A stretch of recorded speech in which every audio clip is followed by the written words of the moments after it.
இன்னைக்கு சித்துக்குட்டியை பார்க்குக்கு தான் கூட்டு போகிறோம். பார்க்கில் வந்து சில சம்பவங்கள்லாம் நடந்து போச்சு. அது என்னன்னு பார்க்கலாம். பார்க் வந்து கொஞ்சம் மெயின்டெனன்ஸ் கம்மியாக தாங்க இருந்துச்சு. அதுலேருந்து 2 ஊஞ்சலுமே கொஞ்சம் அத்து போய் தான் இருந்த மாதிரி இருந்து அதை யாரோ சரி பண்ணி வச்சுருந்தாங்க. ஊஞ்சலில் என் பொண்ணு ஆடினா செம்ம ஹாப்பி. அதுக்கப்புறம் கம்பியாக இருந்து அதில் அவளை கொஞ்ச நேரம் தொங்க விட்டு விளாட்டி காமிச்சிட்டு இருந்தாங்க. அதுக்கப்புறம் பக்கத்துலேயே ஒரு குட்டி சர்க்கஸ் இருந்துச்சு. அதில் அவளை வந்துட்டு ஃபஸ்ட் டைம் சர்க்கை விட்டு ட்ரை பண்ணோம். செம்ம ஹாப்பி. அவளுக்கு ரொம்பவே பிடிச்சிருந்து அந்த சர்க்கஸு.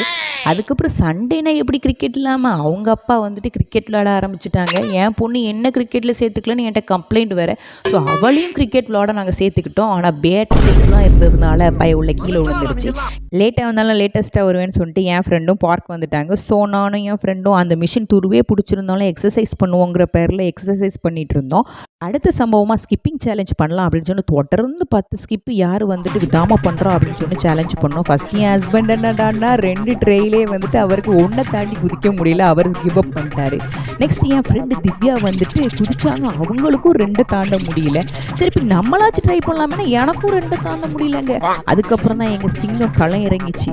அவர் ஸ்டார்ட் பண்ணார். வாட்டுக்கு குதிச்சு போய்கிட்டே இருக்குது. அவர் வந்துட்டு அசால்ட்டாக ஒரு 30க்கு மேலேயே போட்டு முடிச்சிட்டாங்க. உண்மையாகவே கிரேட்டுன்னு சொல்லணும். இந்த கேமோட வின்னர் சந்தோஷ் ஜி. அதுக்கப்புறம் சாயந்தரம் ஆயிட்டுன்னு சொன்னால் நாங்கள் வீட்டுக்கு கிளம்பிட்டோம். மந்த் ஆனாலே நாங்கள் வந்து கோயிலுக்கு, பீச்சுக்கு இல்லைன்னா பார்க்குக்கு தான் போவோம். உங்கள் வீட்டில் எப்படின்னு சொல்லுங்கள். அப்படியே ஒரு லைக்கை தட்டி விட்டு போயிருங்க.